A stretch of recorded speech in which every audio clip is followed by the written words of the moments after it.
I was driving my partner. It was an overtime shift. We picked an overtime shift, just helping out with like bars and stuff, and we're just driving away like we're just going to the next call. I guess like we just have to handle the next call, and that person you're on the next call with is screaming at you, yelling at you, and they or whatever. What you just did. And they have no idea that you just got shot at, and you're still processing that. Like they have no idea. Hey Christian, thanks for joining us on Whiskey Wednesdays, man. No problem. So let's do this pretty simple. We drink some delicious whiskey. Today we got some Woodford Reserve, and we share cool stories. And you know, I know you outside of kind of the show. I know you personally, and I think you got. Oh man, dude, I heavy-handed my glass you so more much. than me. It's not fair. Jeez, dude, guests always should get a little bit more. There you go. That is a heavy pour. There you go, dude.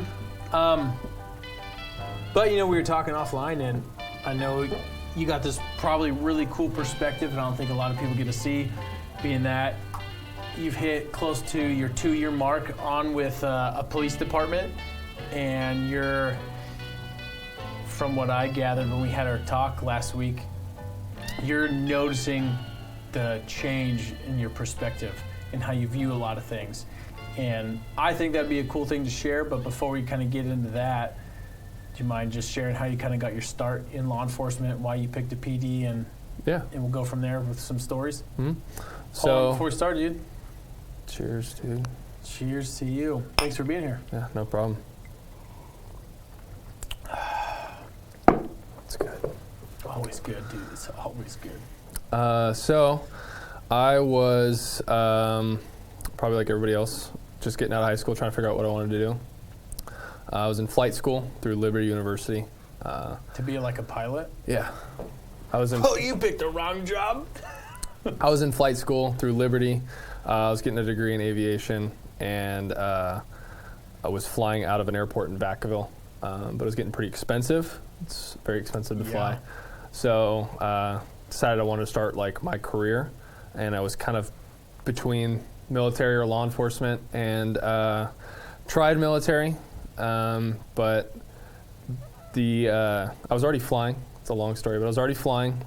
I had an FAA doctor already sign off, like saying my eyes were good to fly, and I've been flying for like a year and a half at this point.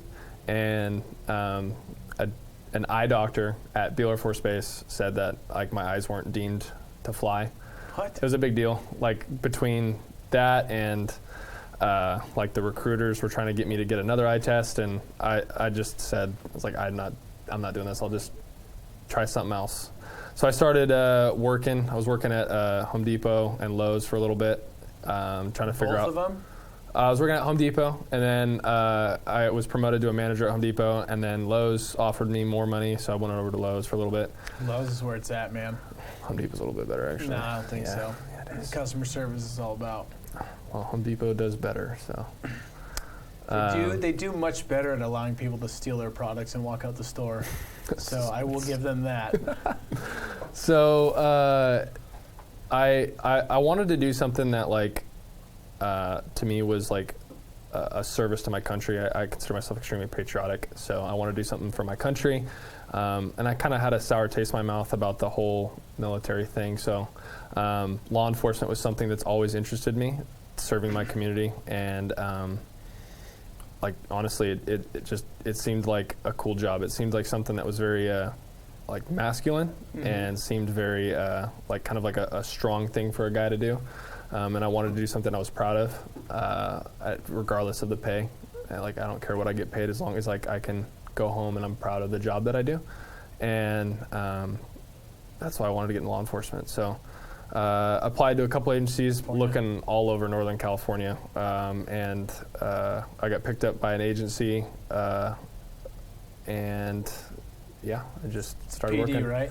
Yeah, it's a city, so I have to deal with different politics than a sheriff's department has to deal with. So you just went based off of whoever's going to pick you up. You didn't at the time. You knew you wanted to do sheriff or PD, and you just whoever's going to take you first, you're going to jump all in. Mm-hmm. Cool. Yeah, I had a pretty similar story, man. I same way out of high school, didn't know what I wanted to do. Tried college, didn't work out. Couldn't handle school. Couldn't handle just continuing on with having to do math, science, history, chemistry, all that stuff over again. I was like, I just did this my whole life. I want to get into something new. And knowing I had to do like 2 years of general ed and pay for it, I was like, no, I'm done. So I applied for multiple agencies across California when I turned 21 and didn't get picked up. So at 23, I enlisted into the Air Force and did security forces, did that for 4 years, basically military police, rolled right out. Landed a job as a sheriff's deputy in Northern California. So you know my story, but roughly 10 years combined, a little over 10 years combined of total law enforcement. I've worked like top secret teams in the military and doing like flyaway missions, and then I've done patrol, SWAT, field training, mental health crisis units across everything. So I got like a 10-year perspective on my view of law enforcement versus your like 2 years. So it's kind of cool to see the difference of where you're at and remembering where I was and everything. Yeah, it's really cool. You can see like kind of like your side of like growing into law enforcement and your side of like growing and like seeing the different perspective and the changes. And yeah, I remember being there like I remember being there when there was kind of like that mental shift, kind of like when you're like all into it and you're seeing how your perspective and the way you handle challenges and face adversity changes, and then kind of how it shapes with the way society changes, and you kind of quickly have to ebb and flow between all that and still know that no matter what the world's view is on law enforcement, I'm doing what's like, I'm here to serve my community. So if I hear them when I go on a call saying one thing, I'm here to serve them. So I'm going to do the best I can for the person who called 911 or for the scene I just kind of sometimes just roll into. And that can be as easy or as crazy as anybody can imagine. So I think that's really cool. But 2 years on, right? Mm-hmm.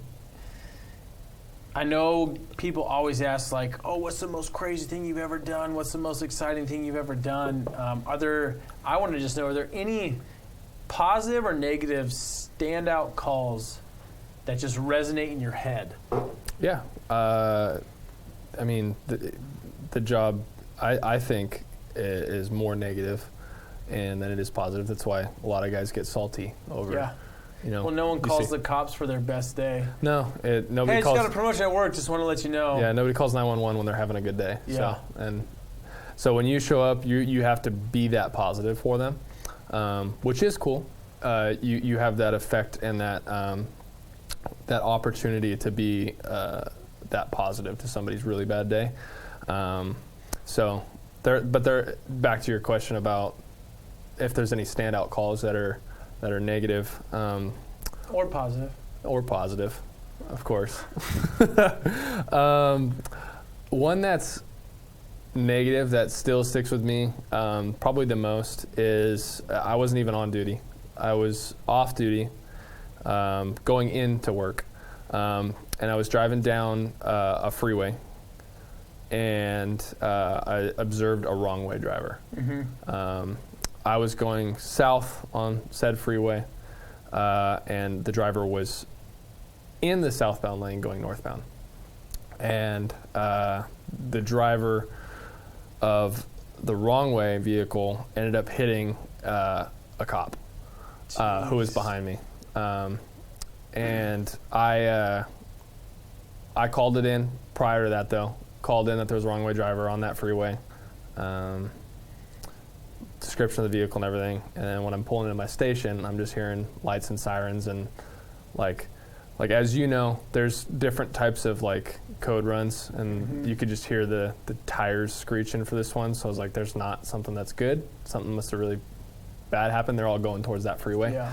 So get in, and I was in training, and my FTO, I was getting out of training. It's like during like our Shadow Week era, like where you're shadowing last out. Couple of weeks where you're being followed by a senior officer. You're handling the calls. Yeah. You're handling the calls, but they're just watching. No to make input, sure. No nothing. No input. They're just watching you, making sure that you're good to go out. And I'm running in, and he's like, "We got to go out there now." And And I go out there and I tell him like, hey, I called this in, and he was like, we're going to the hospital now. Then the hospital that this officer was going to. The officer ended up dying. I had the DA call me that night and got a full statement over the phone.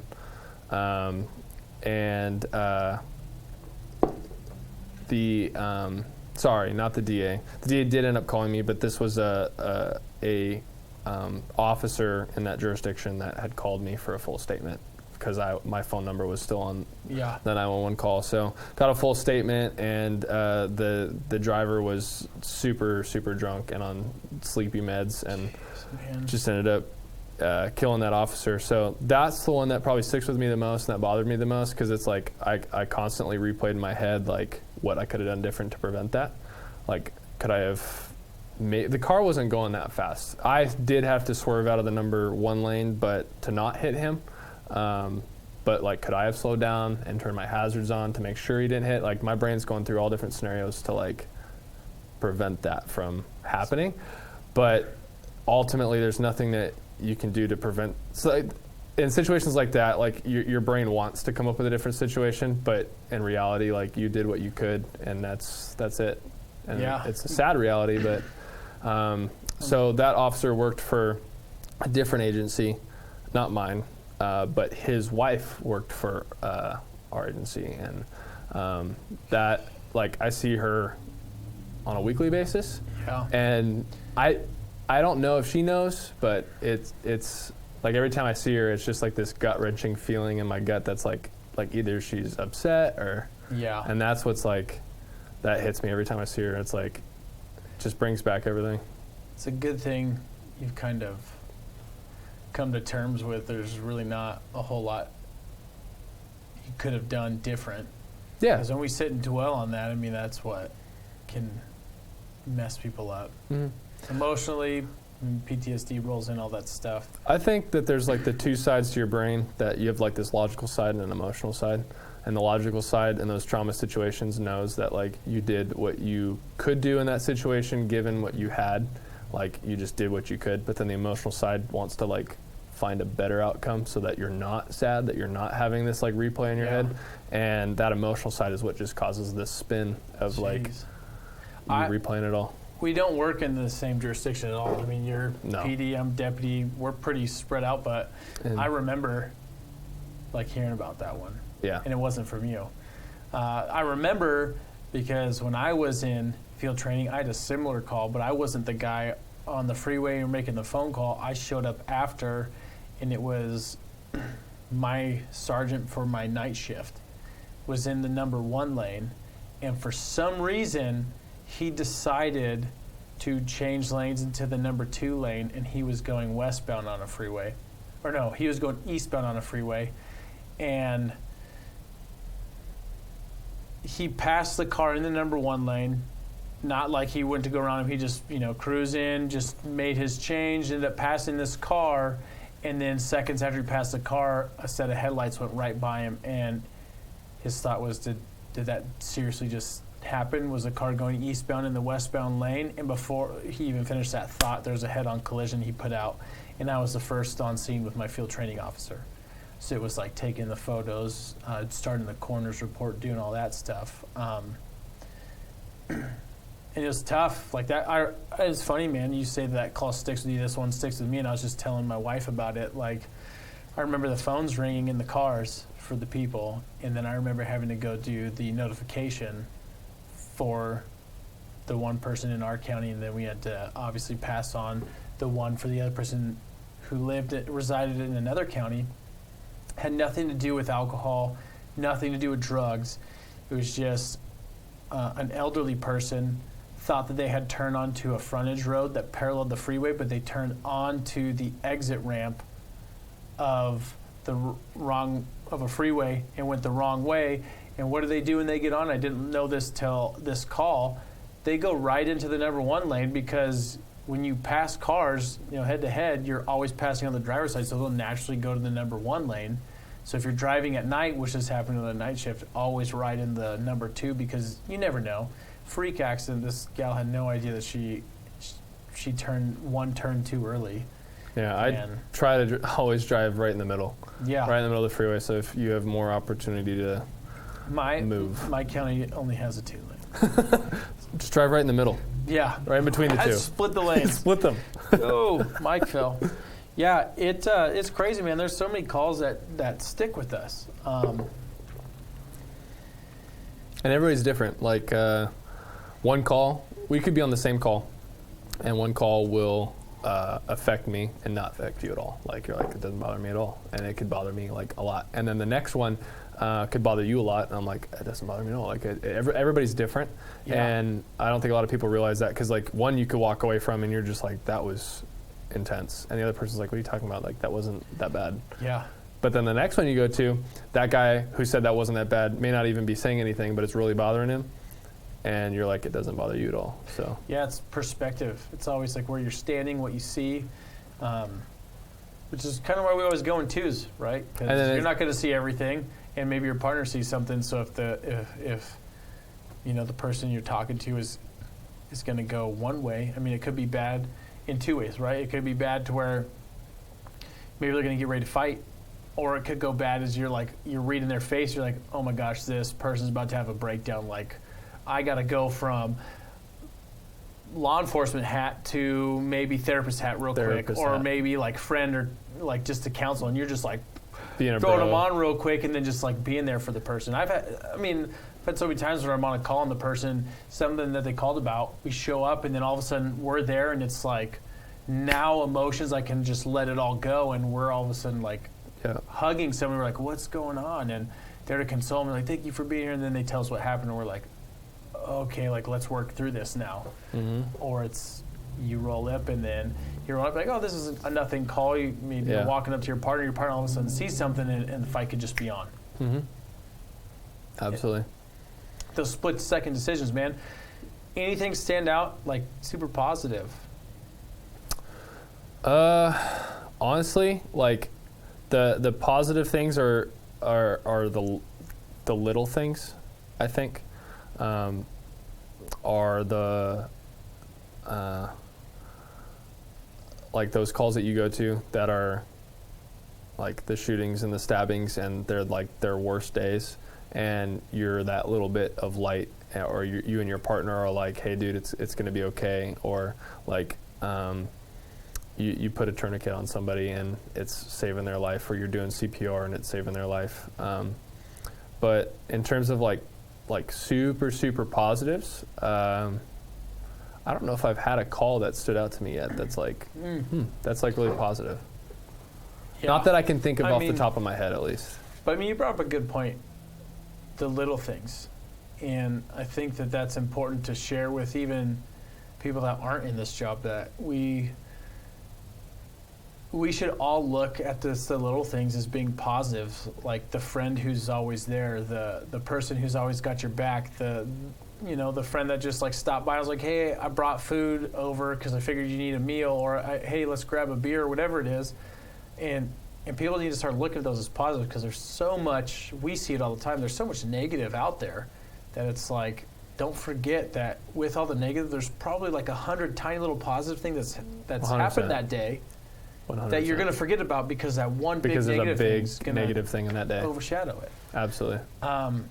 For me, man, mine was crazy, and it wasn't positive right away. I didn't know about it for years later. Like I was fresh off of training, so I was by myself, and I got sent to a domestic disturbance, and the call came out like a mother and daughter in an argument. And I roll up to the call, and there's a young lady standing outside, and I just figured, by the tears in her eyes, this is probably the daughter. So I roll over my car, and I talk to her, and she tells me she's just been in this screaming match with her mom. And so I talk to her, and I get her statement. I go, before I even get to the door, mom and boyfriend are coming out yelling at me, saying everything that she said was a lie. I mean, the yelling wasn't directed at me. They were just still pissed off at the situation. So I calm them down. I get to talking to mom, and there's just been animosity between her and her daughter for a long time. Daughter's in high school. She's like a freshman or a sophomore. And so my resolution, no crime happened. I said, hi, how about I take your daughter to school? I'll drop her off. I pass it on my way here, give you guys a break, and then you can come back to it at the end of the day. And everybody agreed that was the best course of action, just to give them some air. So I drive her to school, drop her off, talk to the principal, found out she's late all the time. And I figured it's probably because of the life that she goes home to. And I just like, hey, if you can cut her a break, like it got bad enough for me to show up. So I'm just asking if you just cut her a break today. It's been a rough morning, I could see, and I didn't tell him, what she and her mom disclosed to me, but I was like, it's been really difficult at her house. And I left, and I didn't know anything else that happened. Fast forward, I think it's like 2 years, and I got reassigned from patrol, and I had to work in our court system. So I'm sitting in court. As a bailiff? As a bailiff. And my court this day had nothing going on, so I was sent over to our juvenile court, and I'm watching the bailiff work, so just in case that person gets sick, I could relieve them. If my court didn't have anything going on, I could continue to have a job to do while I'm there. So I'm just going through kind of how to do this job and looking at the names of the juveniles being called, and they're like, oh, it's a great day because this is like pre-adoption. And so this is juvenile. I worked in family law, so they go from pre-adoption to adoption, and this name pops up. I was like, that's a one-of-a-kind name. Like, you don't hear it that much, and it was a girl's name that I talked to like 2 years before.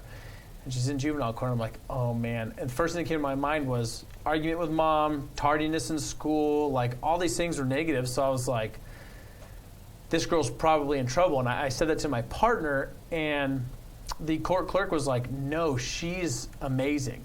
Like, this is a really good day for her, and you're about to see why. Like, this girl is one of our favorites that's come through. And I was like, oh, kind of wonder what's going on. And she comes in, and it's her pre-adoption. And I'm like, what do you mean pre-adoption?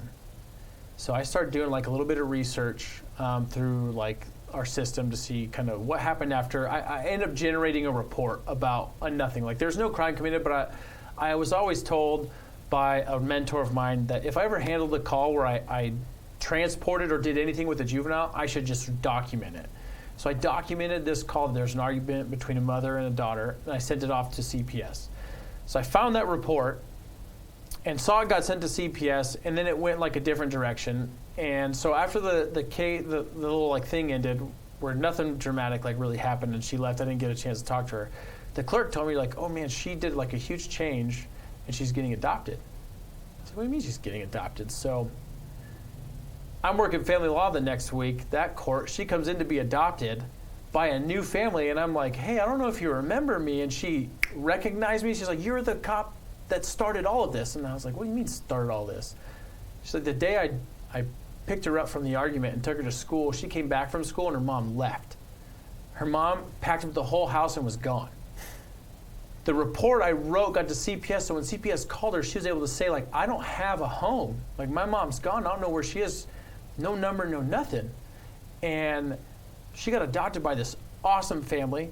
She turned her grades around. She was like a B.A. student. Like, she was doing really well. She looked like a 14, 15-year-old girl, or when I met her, she looked like she was dressing to try and be like an 18 to 21-year-old girl, like way too much makeup, wrong outfit for how young she was. And it blew my mind, like, to see she's like, I'm getting adopted today. Everybody, when we do an adoption, the only people allowed in the courtroom are who the family and the person being adopted allow in. And she was like, I have every single person here, from the CPS person who started everything, the person that helped me find a family to be adopted to, the agency, the person who helped me from the adoption agency. She was like, you were the last person who I just didn't know, and I just happened to be at work that day. And she was like, I actually want to do a photo with everybody, with the judge. Everybody's a part of it. She's like, this has like completed everything for me. That was like the biggest impact. I was like, how do you beat a call like this? Like, a nothing report turned into this girl, like, a huge bummer that things didn't work out with her and her mom, but she was so happy. But she was still able to turn her life around. Yeah, and so happy with where she was going. And the family that was adopting her had like kids that were a couple years older than her. Like they were all welcoming, loved her, already treated her like a daughter, and were super excited about it. And so was she. I mean, it blew my mind. And it's like a story that most cops don't get to share because everybody wants to talk about, have you ever been in a pursuit? Have you ever like got shot at? Have you ever shot somebody? Like, what's the craziest thing you've seen? I'm like, there's a lot more to it than yeah, I mean, you know, 2 years on now, like you could talk to somebody who hasn't been into it and be like, yeah, I just went to this like average call and talk about it like it's an everyday thing. It'd blow the mind of the normal person to be like, you see that on a daily basis? It's like, yes. And that's what's kind of crazy. Like you're in this perspective now where you're starting to see this new normal of what you see every day versus 2 years ago what you would see every day. And like an example of that is like you come home and wife's like, how was your day? And you're like, oh, it was good. It was a normal day. Like nothing too crazy. And then like she said, well, like tell me about it. And then you like just talk about each call. She's like, that's a normal day. Like that's your normal day. Like, yeah, that's normal. Like, how was your night? Oh, it was fine. Like it was normal. What happened? Oh, we got in pursuit. Guy like foot bailed and a little bit of a fight and, you know, restroom took him to jail. It's a normal day. It's like, that's normal. Like, yeah, it wasn't crazy. Like he didn't like try to like stab me or anything. Like it wasn't crazy. Like it was just normal. It wasn't that crazy of a fight, you know. Just exactly. A couple of punches were thrown back and forth, and then we got him in handcuffs. Like, it's like, yeah, like, and it's most adults don't get in a fight when they go to work. Most adults don't think about. Most adults don't. Like, I'm gonna get in a fight. I could get in a fight when I stop this car or go out with this guy just on the side of the road. Absolutely. I mean, it's crazy. It's crazy that like the new normal becomes interesting. And like talking back about like what you were just saying, I was just kind of like trying to think of like why don't positives stand out to you? And I think it's because it might be like when you sign up for the job, you sign up to do positive things. You sign up to be that positive, and positive happens a lot. Mm-hmm.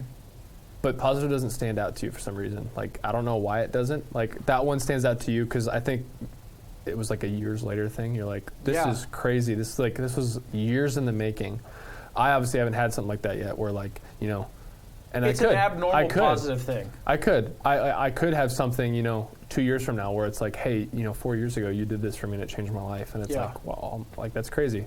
But like those small things, like you do those small things often. Like you wrote a report, small things, right? Like just, it didn't take you much time. It wasn't even it's like a like required thing. Yeah. I just did my job. You just were doing your job. You're like, I signed up for this. I signed up to like, you know, make these CPS notifications. Like I'm gonna like take a little extra step. I'll write a quick little report, just cover like what I did and what happened.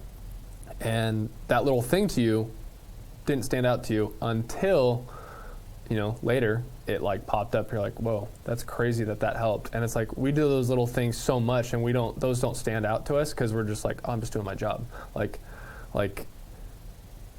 I don't even, like, the examples, like, are endless of, like, we go to help people, and we help people a lot, but they don't stand out to us because we're just like, I wasn't doing anything crazy. I was just doing my job. Like, I don't know. I like the aspect of, like, all this positive, like, what's positive that stands out to you? It's like, and it's not even to, like, be prideful or toot your own horn. Like, you're just like, I'm not trying to do anything crazy. I'm not trying to be like, oh, I'm this great person. I do all these positive things for so many people. It's like, no, I'm just doing my job. Like, I'm just out there.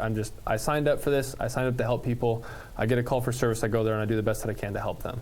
And there's a lot of positive. But then those things that you show up to and it's like a shooting and a stabbing, or it's somebody dies, or, you know, it's a homicide, or it's something crazy. Those are the ones that stand out to you because it's like the world is so corrupt that you don't even realize it. And that's what stands out to you, is that. Yeah. The other aspect is the positive, that you're like, I'm just doing my job. And that doesn't stand out to you. You're like, I'm just doing my job. The stuff that stands out to you is like, this world is so evil and you don't even realize it. Yeah, it's like going back to, like, people call 911 for their worst day, and you can kind of measure the person based on the 911 call. Oh my God! And so you have like it. You can tell if it's legit or not just by reading the call. And it's hard to remember the positives when you get like a 911 call, and you get there, like you read it before you get there, because we all get the dispatch notes, and it's like, mom's having trouble getting her son to school, and they call 911, and you're like, what? Why am I getting called What this? do they call 911 this for? Like, this isn't an emergency. Like I mean, we roommate, show up and we handle the call anyways. Like, we do our best to try and... roommates are in an argument. Yeah, yeah. And you're like, what? They Why am owed I me here? money, and they're not, like, paying up on their rent or whatever. And you're like, I mean, you're like, this... You go there, you called 911. Like, you just question, you called 911 for this? Like, this is your emergency level to call 911, which is crazy. I mean, you know, like I do, we go to those, and we handle them just like every other call. But then you get those calls, like you said, where they're different. You're driving the wheels off the car to get there. You're like, this is like everything I'm reading in this call and the inflection I'm hearing in the dispatcher's voice, this is a different call.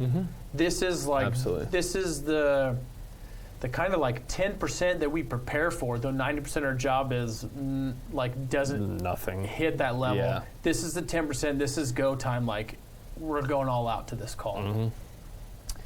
And I find it so interesting and also so entertaining.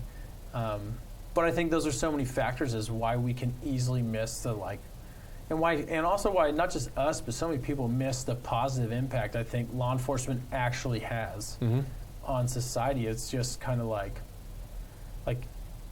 we're looked at as so bad right now with everything that's going on. And I agree, there's people making dumb decisions, but it happens in every career. Yeah. Unfortunately, we're working in a career where when you make that really dumb decision, you're going to be held to the fire for it. Oh, 100%. And I don't even blame that, you know? Like, we're in a profession that we should be held to a high standard. Yeah, and we should. We shouldn't be making those dumb decisions. But background, I'll tell you this: background checks don't weed out everybody. No. They do a good job. No. But the answer is not defunding. No. Like, that's not where I was going at all. No, I know. I'm just saying that, like, our country's response to negative situations, like, we need to defund them. Like, that's ridiculous. We need to cut officers, cut out like funding, and what that's going to go down to is cutting out training and cutting out time and cutting out more officers. And it's like, that's not at all that's what's going to help. Yeah. You need to fund more training, because if you defund, you're going to limit law enforcement's response, and then crime's going to go absolutely crazy, and then the society's going to realize, okay, we actually need cops. But then you're going to pay for cops again, and then you're not going to have training, and it's just going to be situations like Memphis. And it's like, you have officers out there that are doing a job. Minneapolis, all this stuff, right? Officers that are doing the job, but they're not doing it under a standard. Like California, Florida, New York have a board that oversees the standards of training, and it's like... Well, it's like there's a standard that everybody knows that they should be held to, but then they're going out and they're just performing subpar. And it's not all the officers in those agencies. It's not all the officers across the United States. It's literally like, I think there's a statistic that, I forget who put it out, but it was like, it was less than 1% of any person's contact with law enforcement will be a bad contact. So that means like 99-point-something% of contacts will be great or fine. I wouldn't say great, but fine. Nobody has a great contact with law enforcement, right? No. I've pulled people That's over just for, it's like, oh, I'm like, oh man, that person's tail lights out and it's night. Like, that's a pretty big deal. Not planning on citing him, but it's like, hey, I'm pulling you over because I want to let you know your driver's side tail lights out, and they've burst into tears. Before I get up to the car, I'm like, well, hey, let's go. It's like, not a big deep deal. breath, like, This I'm is only here low-level because- contact. I'm not gonna lie, I'll start my car and I'll pull my truck out of the driveway. I didn't look at my brake lights before I left. I don't check all my lights But before I my leave. job is to like enforce the law, and not only I want to enforce it, but I want to let them know, like, hey, this is courtesy. Like, this is how I can tell you. I'm gonna pull you over real quick. Sorry if I made you a little bit late, but your tail lights out. I don't want you to, get ticketed or get in a ton of trouble.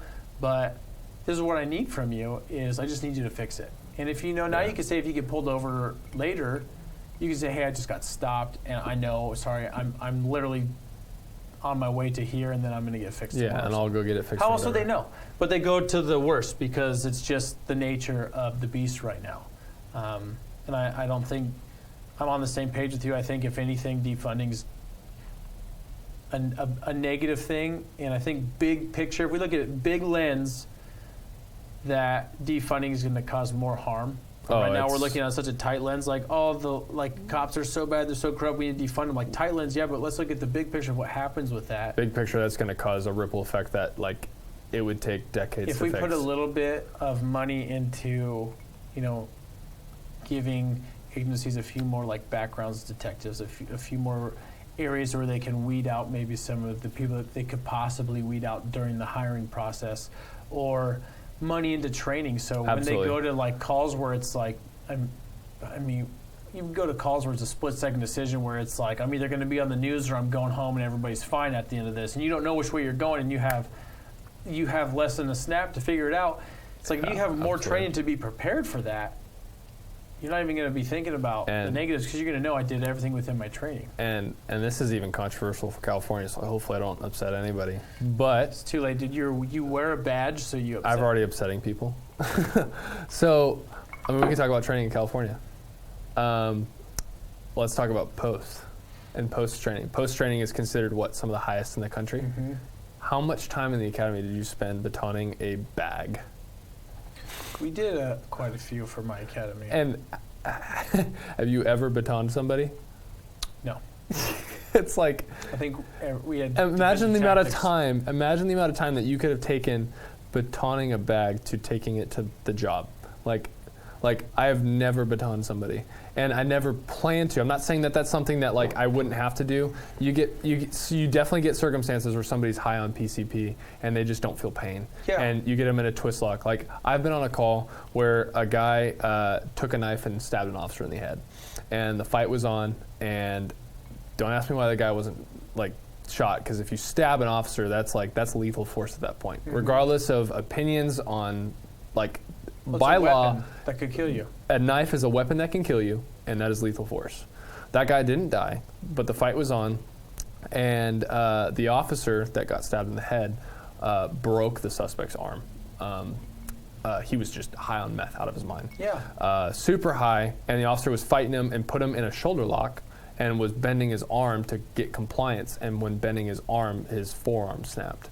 And those are the situations that like a baton could be useful. Is you have somebody who doesn't feel pain. Yeah. They just don't feel pain, and they're so high out of their mind that there's no compliance with just a normal twist lock. Yeah. But in reality of 99% of the job, you're 99.9. I mean, you're never going to use a baton. Like in the academy, I never was trained how to call a pursuit or call a foot pursuit, call a perimeter. And I've done those things way more than I've ever batoned somebody. And it's like, why don't we? So I think there's some things that, I mean, we learned that in the academy, but I think there's some things that maybe they should go over a little bit more, but they just don't have a lot of time, but you will learn on the job. I mean, we shoot our guns a lot. I haven't shot anybody. Yeah. I pull my gun a lot, but I'm just saying, like, but that's one thing I want to be proficient on. We need to be proficient at it. So when I think that maybe the baton wasn't the greatest example, because if we're going to pull a tool out of our tool belt that can cause that much pain, we need to know how to use it. No, I'm not saying not to like not train baton.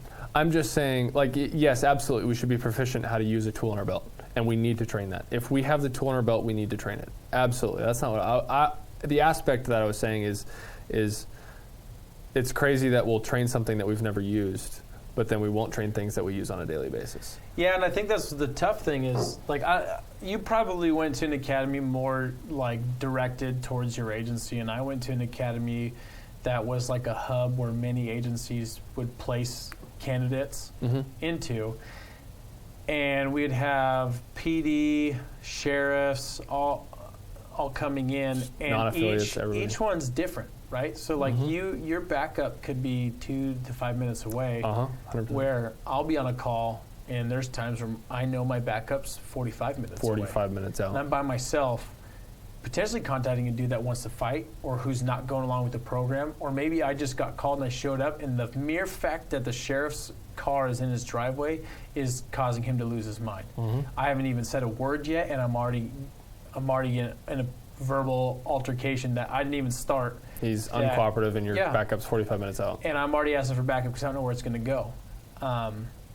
So I think that it's tough. I mean, California, all from Northern California to Southern California, it's so different depending 100%. on where you work that it's kind of hard for these agencies to figure out what's needed because Post has those basic requirements and they have to meet those basic requirements, and then it's usually like the agency I went to, we go above Post, and I know the agency you work to goes above Post, but it's kind of one of those things where it's like once you're in, you kind of get in, you get your feet wet with the world of law enforcement, and your training officers and your agency is like, okay, we're going to like take everything you know, and it's a great foundation, solid foundation, but now it's time to build off of it. And the thing that's tough is it's like, and that's what I was saying, you got to build as a person, you got to build off your foundation fast, because if you don't build fast enough, you're not going to cut it in law enforcement. 100%.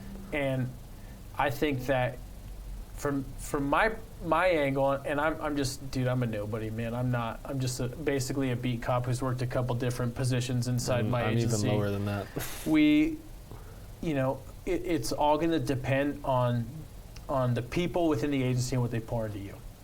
Absolutely. And then what you take from that. So if you come in thinking, I was the top dude in the academy, I was the #1 physical athlete, or I scored the best on my test, I know how to be a cop. No, you don't. You don't know until you go out there, because you could get the same call from the same person taken from 2 different dispatchers, formulate a different idea of how you're going to handle that call, then get on the call, and it'd be totally different than anything you were having. Oh, yeah. Like, you'll go to a call, and you're like, this is not at all what was on the text of the call. You can go to a burglary, clear that call, go to a burglary the second time, it'll be a totally different call. You're like, this is insane. Like, this just blew way out of proportion.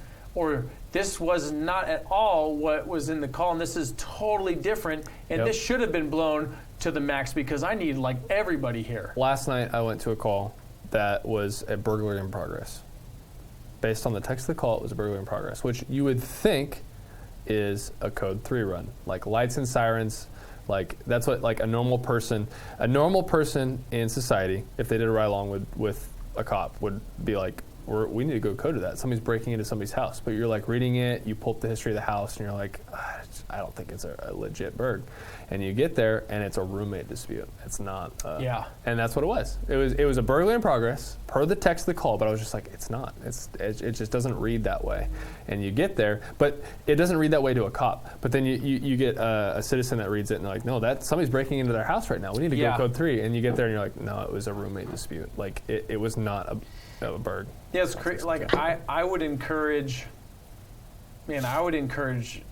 anybody, whether they're pro law enforcement or not, I don't care what side of the fence you sit on, they do ride-alongs.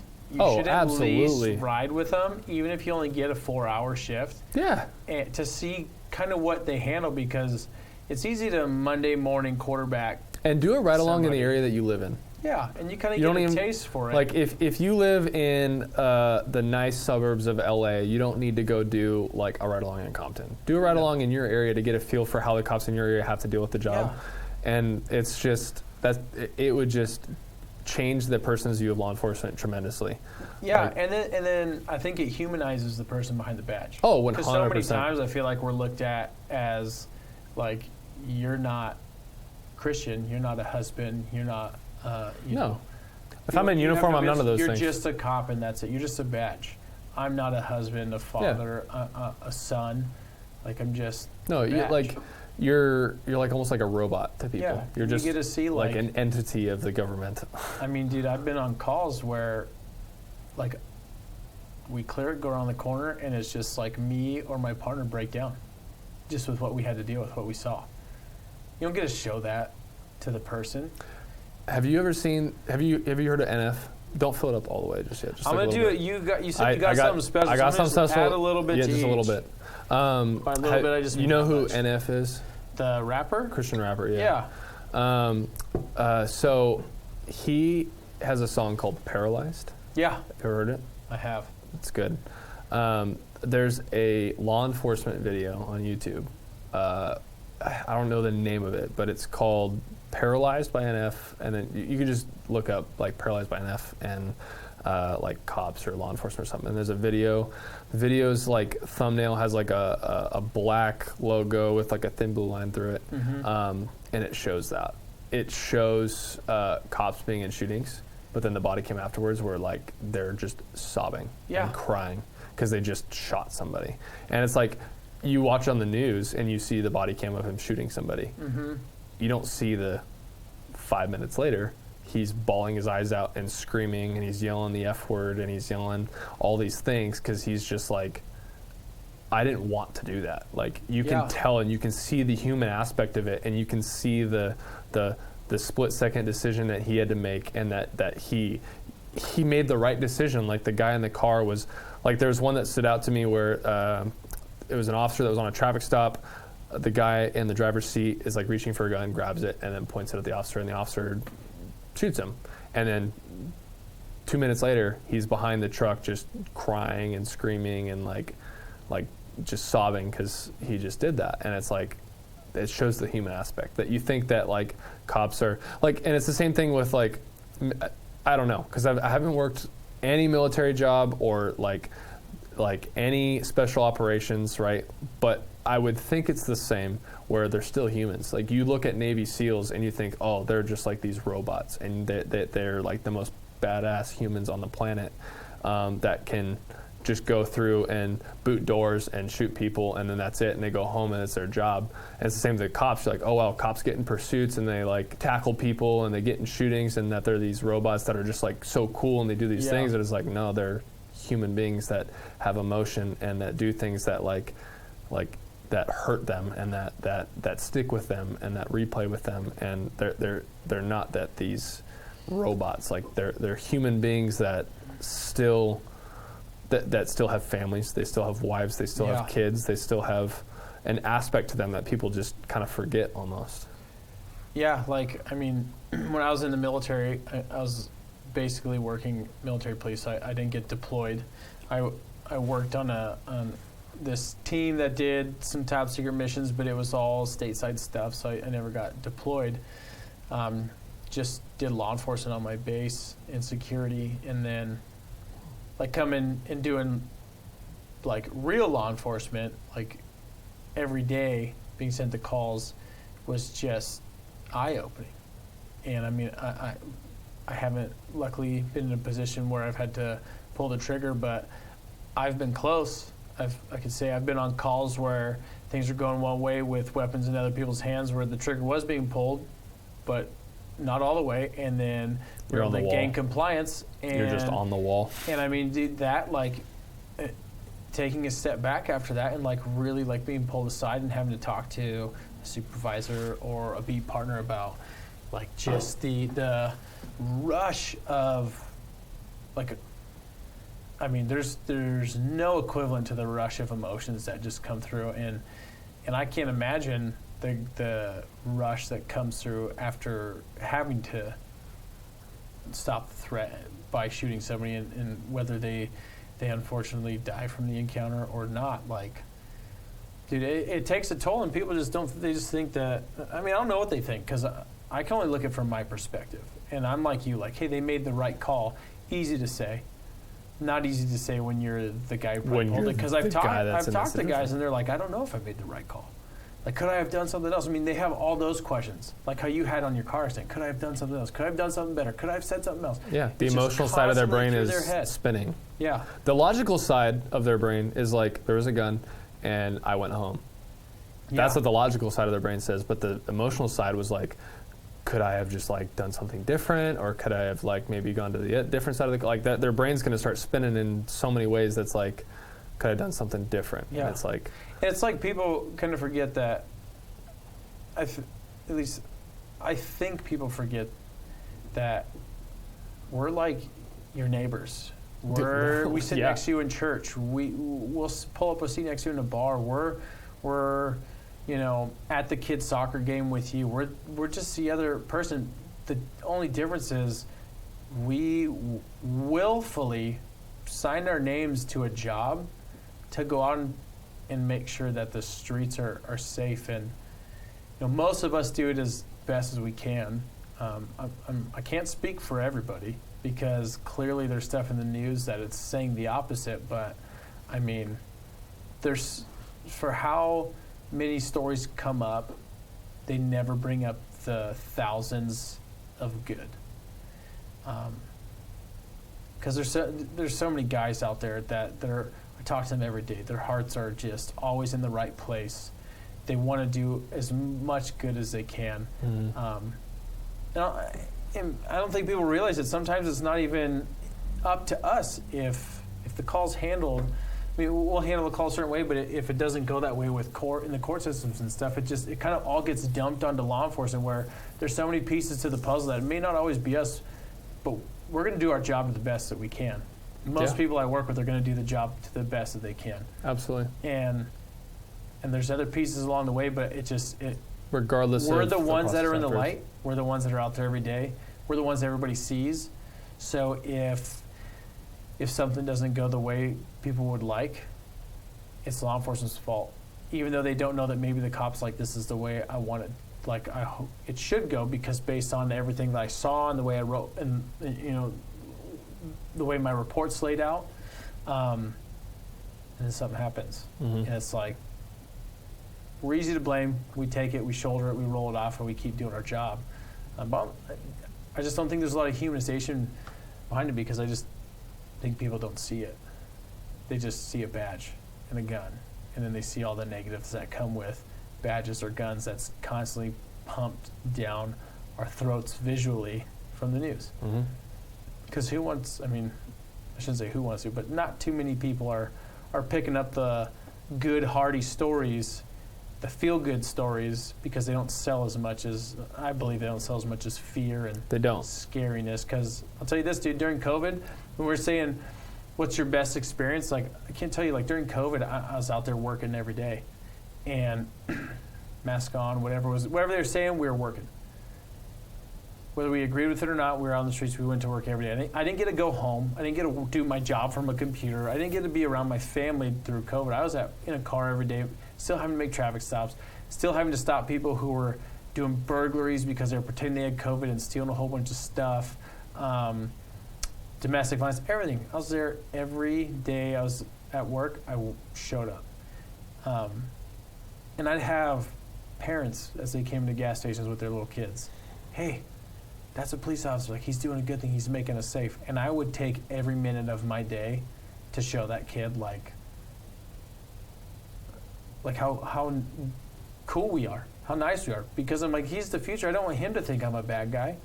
I show him and his parents a patrol car, like, give him a sticker, let him know. Because I'm not out here to try to, I'm not out here to, arrest people wrongfully or hurt people. I'm out here to protect the innocent and protect my community and make sure people are safe. So, we'd have those contacts. We'd have people call in and say, hey, it's during COVID. I can't have a birthday for my son. I know you have police officers that work in the area. Would you mind just driving by our house with your lights and sirens on? Can't tell you how many birthdays we did, man. Or we'd just call me like, hey, we're like down the street, we're coming. If you want to have them come out into the driveway, we have something special. And we would, we'd get permission to bring like our Bearcat, our armored vehicle, some of our SWAT trucks, our bomb trucks, some of our other teams in the agency, and we just do a roll by and just honk the horns, light the sirens, just to make people's day because they're part of our community. And I know other agencies do that stuff. Absolutely. Your guy, I know yours does. I know others around and across the country. We see them all. And that's that aspect to show, like, hey, we're here with you guys. Yeah. Like, we're here for you. We're here with you. Like, we're not like some big overseeing agency that just like powers over you. It's like, no, we're in the community with you. Like, which we're is here for you. Why I wanted to be more of a localized agency versus going into like a government agency. Oh, for sure. But before we take a turn into this, you said you got something special. I don't know if I'd say special. You said special, I and did I don't not know if say it's going to special. ruin whiskey forever for me, but I figured I'd try It's it. not going to ruin whiskey. It's going to upset a lot of whiskey lovers, though. Well, here we go. But This is a Whiskey Wednesday show where people do want to know what we drink, which is we had Woodford, Reserve. Reserve. We had Woodford Reserve today, which is good. I like my whiskey neat most of the time. So for the whiskey lovers out there, I do love my whiskey neat. I'm a Four Roses single barrel guy. That's my good. favorite. Yep. That's my go-to. But if I'm wanting to make myself a drink with whiskey, my go-to is whiskey and Dr. Pepper. All right. It's my go-to, and it's going to upset people. But honestly, I don't care. I enjoy it. I like my whiskey neat. I like to enjoy different types of whiskey. I like to enjoy my bourbon, but there's the times that I want to enjoy just my drink, and my drink is whiskey and bourbon. So All right. Well, I brought the Woodford whiskey Reserve. You said and you brought Dr. Dr. Pepper. I did. I'll try it. You'll try it? Yeah. All right. You're the guest, man. All right. Well, it's going to upset people, but like I said, I don't really care, so just try that. It's good. It's like whiskey and Coke, but or Jack and Coke, but I think it's better because Dr. Pepper's better than Well, Coke. I do like Dr. Pepper better than Coke, so maybe you'll gain fans that way. Dr. Pepper fans. Maybe I'll gain the Dr. Pepper fans.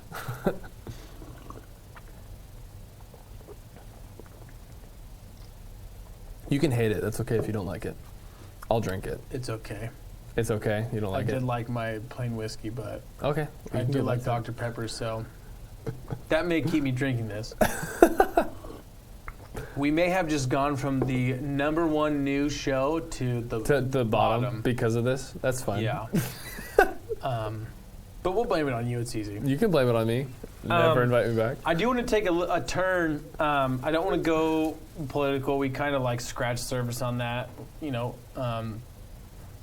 get our comments or whatever. But I want to turn more into like mental health ways. Like you're 2 years on. I've already seen your perspective changing. Like I could look back and see mine. Is there anything you're doing now to help you cope? Because if there are officers watching this, whether they're 20 years on or 5 minutes on, like I think this could be maybe an impactful moment. So you're talking about an officer's mental health? Yeah, so like me, man, I'll tell you this, dude. This job, some things have stuck in my head, and I honestly didn't know how serious they were stuck in my head. Mm-hmm. I've seen some things I've dude, I've been to calls where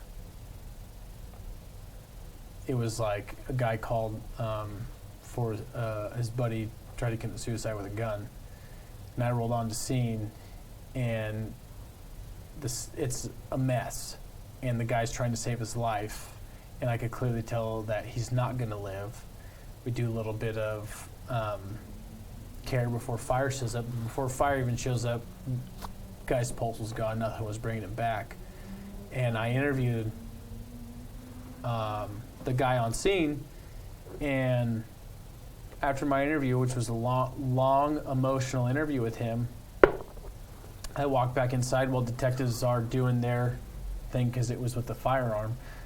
Came out suicide with a firearm, so I had to call detectives, and I pulled the ID, and it was an old friend. And I mean, that's something that people don't live with. And what I had to do next was after the call was done, I had to clear it. I had to go on to the next call. And then I had to relive it when I wrote the report that night. Mm-hmm. And I had multiple calls. And people don't deal with that every day.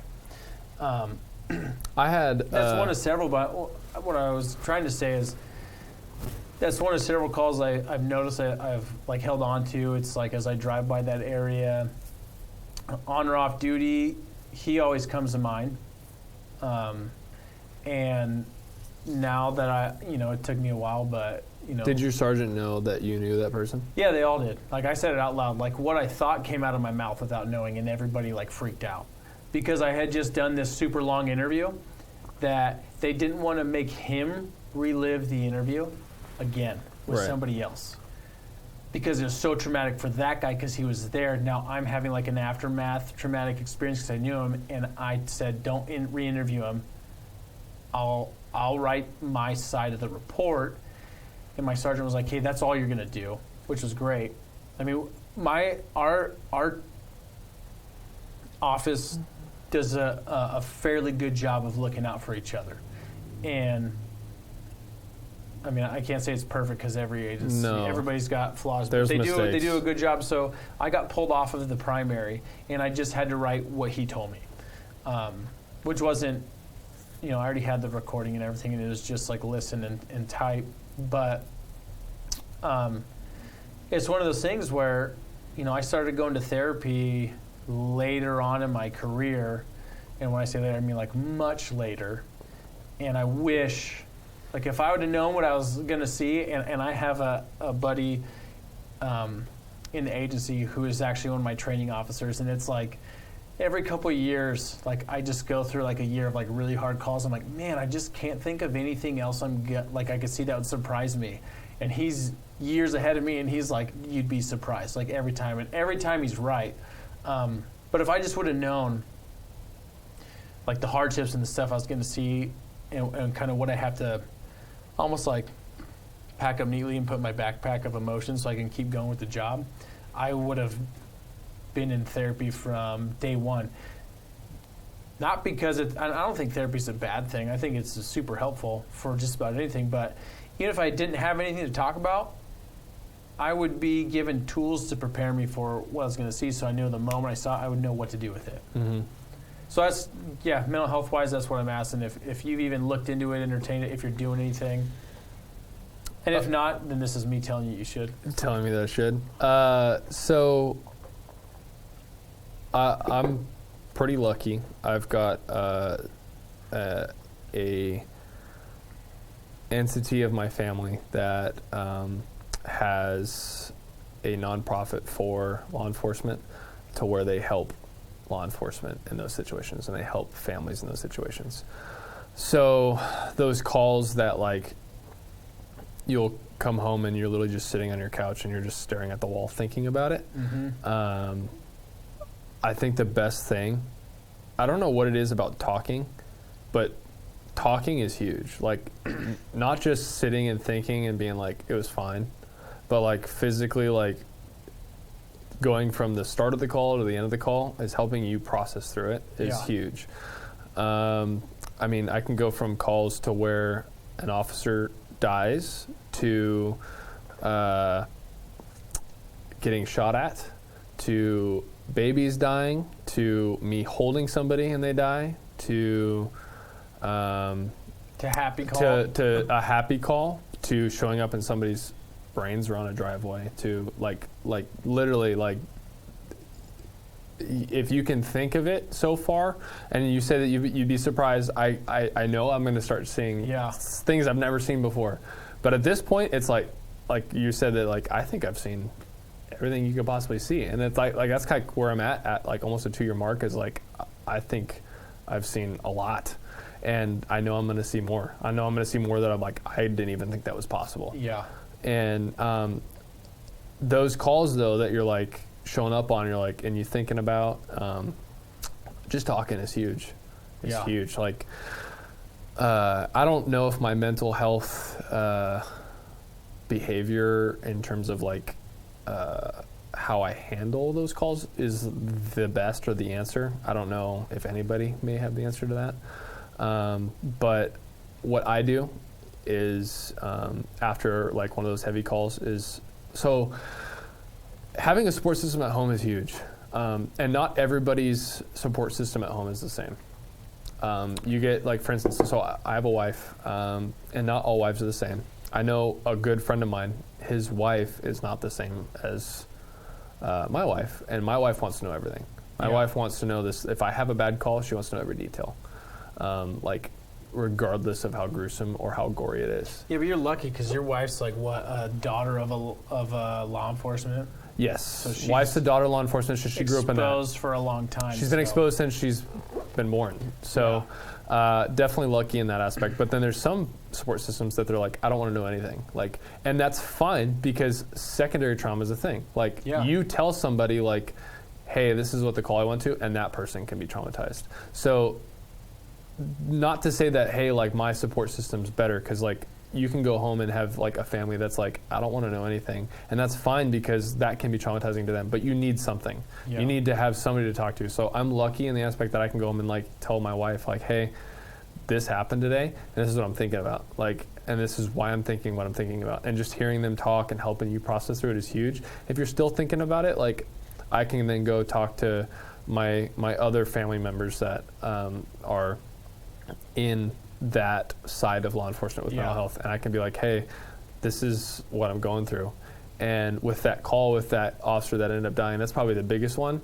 I broke down for that. Like, and that helped me process it, because to this day, I can think about it. I can see his wife, and it hurts, but like, I'm okay. You know what I mean? Like it definitely hurts and it's sad, and but I've processed it. Yeah.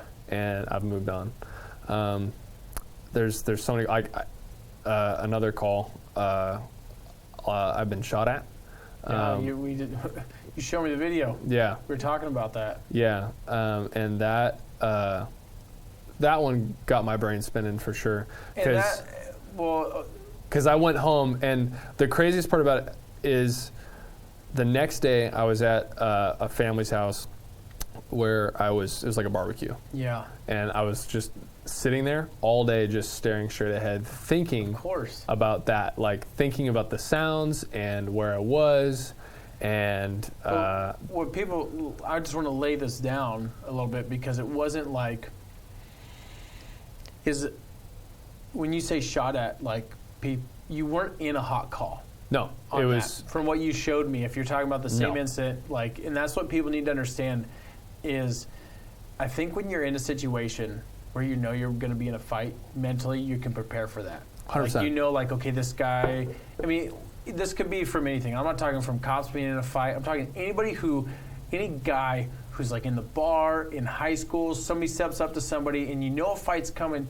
You know you just know a punch is going to come, or you're going to throw a punch. You're gearing up for a fight. You're gearing up for a fight. In the video that you were telling me about, you guys like had either just ended a call or rolled up to partner up with each other and had just gotten out of your cars and were having a casual conversation about the last call you had just handled, and shots rang out, and you were in like, you're almost like in your safe space where, okay, now it's time to vent about what we just went to real quick, to get it out of our heads, off our shoulders. We're not carrying this anymore. And the moment you start that and you think you're in a safe space, drive-by gunshots start ringing off, and you guys start running. Yeah. Like everybody else, you were running. Like, where'd that come from? Which way are we going? And well, so we were at a bar. It was a disturbance at a bar. We go to the bar, and I get there, and my partners are like, hey, there's nothing here. You guys can like cancel off the call. Like, it's fine. So we're like, all right. So we're just like talking outside of the bar, just hanging out. And when we're outside of the bar, my partner still had his body cam on because he thought we were going to that call. And his body cam caught the whole thing. Yeah. And so we're just talking outside the bar. He forgot his body cam was on. We're just talking. And like 6 or 7 shots pop off, and you can hear them flying past us. You can hear the ricocheting off the asphalt right next to us.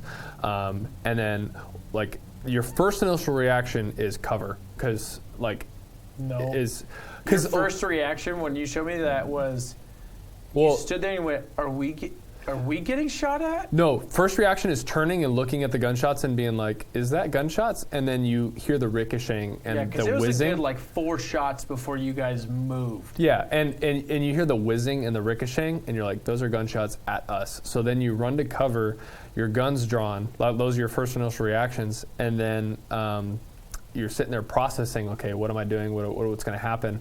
And you're like, this is what I signed up for. So you hop in your car and you just go towards the gunshots. Everybody's running the opposite direction, and you're in your patrol car moving towards those gunshots. You're grabbing your rifle out of your car, and you are just putting people at gunpoint in that area. And like, that call sticks with me to this day too.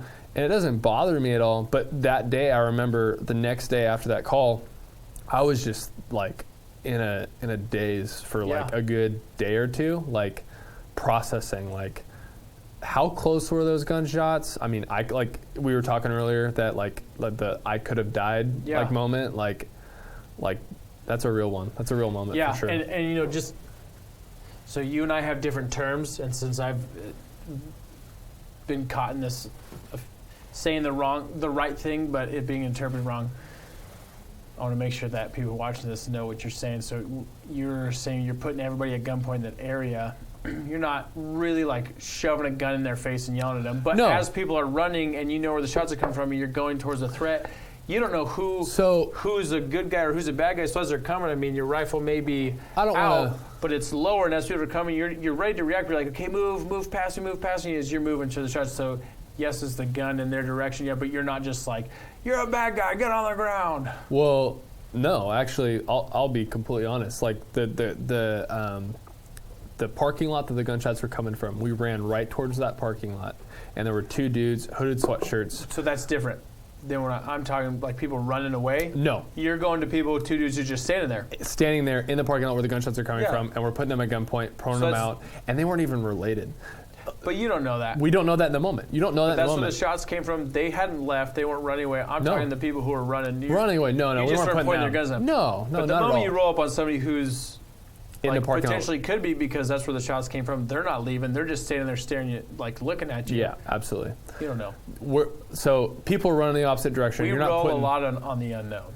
We know to a point, and then it's like 100%. And those two guys that were in the parking lot where the gunshots came from weren't even related at all. And it's like, it was a big deal. Put them at gunpoint. We have cars with ballistic shields slowly rolling up on them, detain them, get them in handcuffs, search them. No guns in the area, and we're like, these guys aren't even related. Because question them, find out related. Doesn't hey, we're really sorry. Like we will take a report. Yeah, absolutely. Like hey, we'll identify. Sorry, guys, this is what happened. This is why we did what we did. And they were cool about it. They're like they understood because they were right there when the gunshots popped off too. So they heard them and they're like, oh no, we totally get it. Like it's totally fine. Yeah. But you mentioned earlier, and I forget the call that you mentioned, but you said that like you had to go from that. I think it was the person that you knew that you had to go right to the next call. And this is where our sergeant had failed. So that just happened, and the sergeant rolls up. We tell him what happens. And not even 45 minutes later, we were in service, responding to the next call. And I was just like, I was driving my partner. It was an overtime shift. We picked an overtime shift, just helping out with like bars and stuff. And we're just driving away like, we're just going to the next call. Like we just have to handle the next call. And that person you're on the next call with is screaming at you, yelling at you, and they or whatever. What you just did. And they have no idea that you just got shot at, and you're still processing that. Like they have no idea. And I think that's the thing. People don't know like what you're bringing from home. Like they don't know if you just had an argument with your wife and you had to go to work, and now you have to turn off home and turn on work. I mean. And vice versa. Yeah, and and then they don't know what the call you just had before. They don't know if it was like the baby that died in your arms, or the the brain on the matter on the ground, or the horrific vehicle accident. They don't know what you're coming from and what you're still like subconsciously processing while you're figuring out the next call. I mean, and at the same time, I'm looking from the outside looking in, right? So I have a different perspective, and you say, this is where I think my sergeant failed. We still don't know what heat came from. No, absolutely. And absolutely. We don't know. Maybe he was sitting there going, I don't know what else to do, but I need these guys to go back to work. And his answer was to go back to work, or maybe there was a different answer, but he wasn't trained on that, on the next step. Because 100%. Because like what was difficult for us is like, I don't know, like 2 weeks prior, there was an officer in our area that responded to a call where a baby needed CPR. Yeah. And he gave CPR on the baby. And when he gave CPR on that baby, baby ended up going to the hospital and like dying or something. And that officer was sent home that day. Didn't finish the rest of his shift. Yeah. He got sent home. Just be like, hey, dude, like you obviously get out of here. You need to take the day to like chill, because like that's a heavy call. Because your average person doesn't have to do CPR on a baby. Yeah. And As they should. I think that's good for them, for their mental health, like to go home, to chill out, so they don't have to like, because like if you have exactly. So if you have that call where you just did CPR on a baby, and then you have to go to the next call, you have to compartmentalize it. You have to throw it away and put it in the back to go to the next one, because you can't be thinking about it on the next one, because the next one could be like a suspect running, and you have to be at the your A game, and you have to throw it in the back, and you have to like kind of push it back. So it's good to send an officer home after that, because it's good for their mental health. But then the reason why I had said that sergeant had failed was like, we had 4 of us that were right there just talking, and we all had to go to the next call, and I guarantee you that the next call was not handled. Probably not. I'd probably agree. Handled at the A game, because you're thinking about what just happened. And you're right, that sergeant might have had something at home, or he wasn't trained how to send officers home, or like he's a new sergeant, or he just handled a crazy complaint, or just got chewed out by a supervisor or something. I mean, and he just got chewed out by his supervisor, and now he's thinking about that. And it gives us. I just think that these things humanize the badge, because we're human. We make mistakes. No one was made to be perfect. Even if you read the Bible, it says he looked at us and he thought his creation was good. God never used the word perfect. There's a reason for that. Good is like medium. Yeah. I mean, I think the example I like to give is we're like a curtain.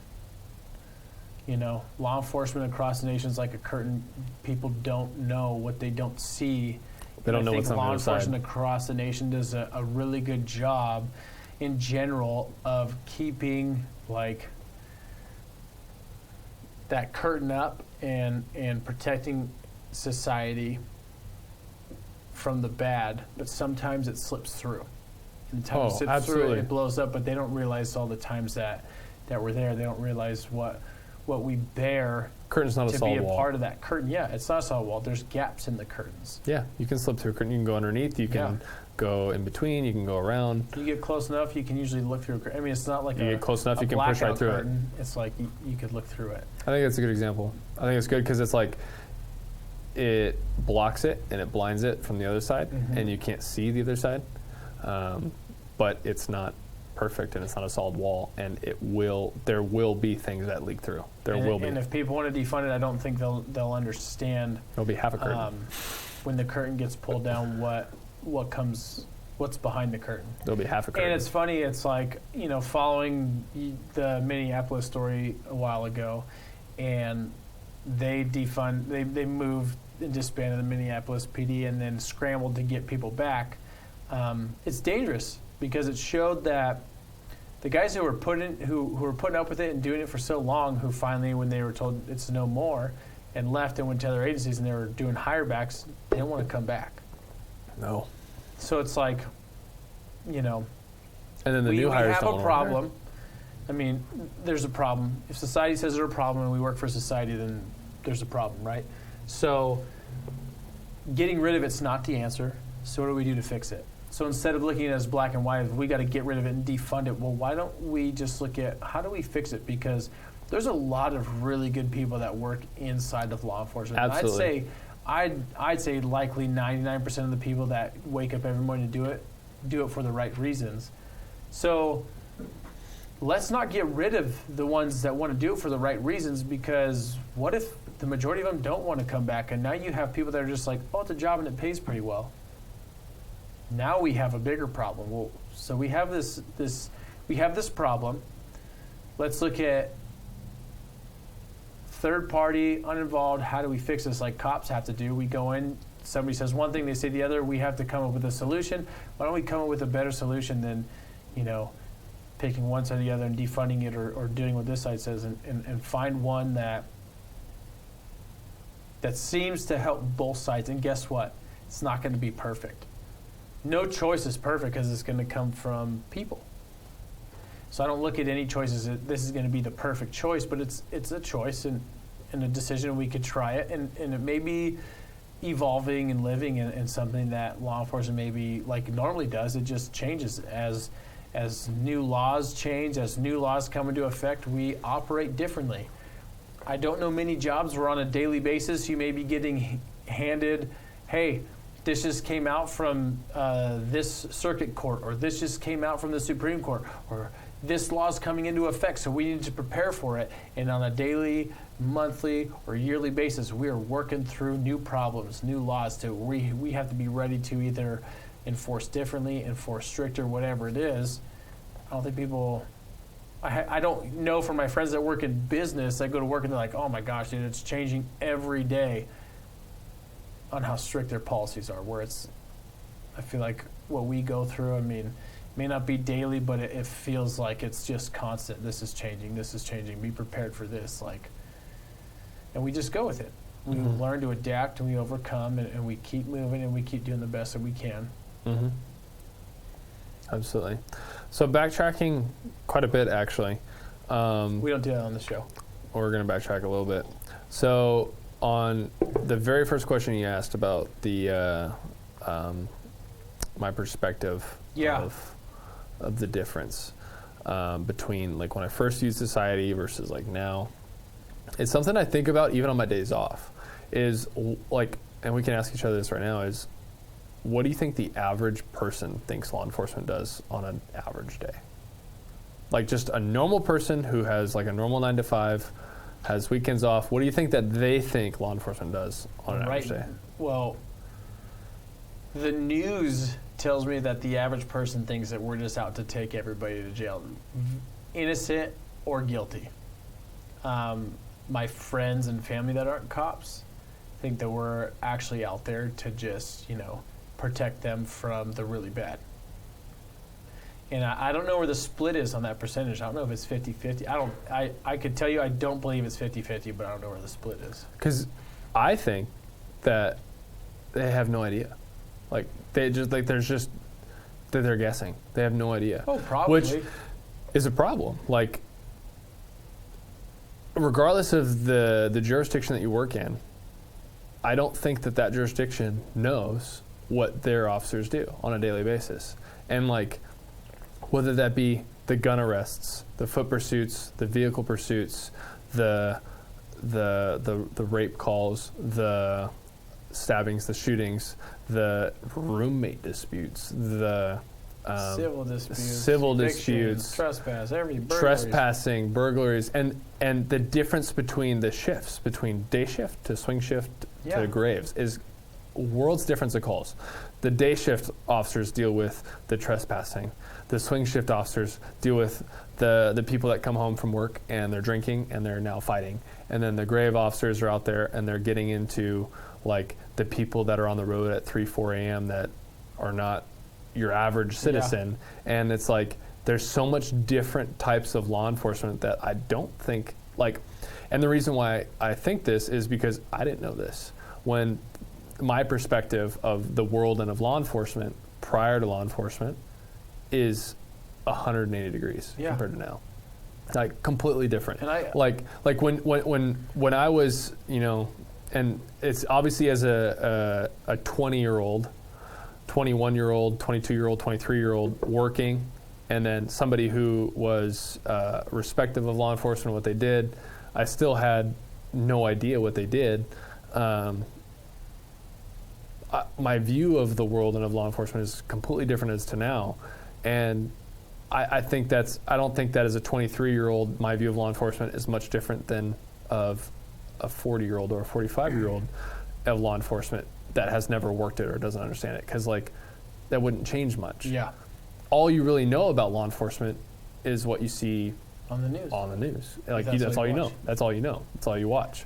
And even like watching cops is not law enforcement. Dude, cops is the highlights of law enforcement. It is. And it's not law enforcement at all. And it's like there's just so much that happens that you literally have no idea that like... Dude, like cops shows the pursuits and the foot pursuits. It doesn't show the gun arrests. It doesn't show... Oh, hold on. People don't understand how boring our job can be. Oh my God, yeah. How maybe we could go for a 12-hour shift with only maybe 3 calls, or how we can do like 4 hours of work and then have 18 hours of paperwork to do afterwards. I mean, they don't know how Literally. how we maybe spend a whole day sitting in court because it keeps getting continued, or they keep putting easier, quicker cases in front of it, and then you get moved to the afternoon, and then by the time you're done with your whole shift, they're like, we're going to do this tomorrow, and you're like, I'm Or you back. work graveyard all night, and then you have to go to court this morning, like me last night. I worked all last night, and then I had to go to court in the morning, and the court that I went to was a motion to suppress. So the defense attorney was trying to suppress my traffic stop, saying my traffic stop was illegal. Yeah. And that's something that you have to worry about. Like, you're sitting there in court and you're like, was my traffic stop illegal? And then you're like looking at the law, you're reading the law verbatim, and you're looking at your body cam, you're looking at your in-car camera, you're looking at your report, you're like, no, I'm good. Like, and you talk with a DA and you're like, no, I'm good. But that's just more stress added to the job. More stress that like you don't normally have to deal with. It's like a presentation on your report. Literally. When you're done. You go up there and you got to I don't really say it's a defend because you're just stating facts. You're just stating facts. You're not defending. You're just like, this is what I did. It's crazy the questions you get asked up there that you have to be like, what? And you just go off of your report. I had a defense attorney once drill me for what the weather was a year ago. I was on the stand and Dude, I'm gonna stop. I don't think I could do Dr. Pepper in this again. Okay, But the weather. So, oh God, it's so good. You should definitely try it. You're a liar. It's delicious. You know what? You have every right to not like it. Justin's losing his mind because I keep dropping this microphone.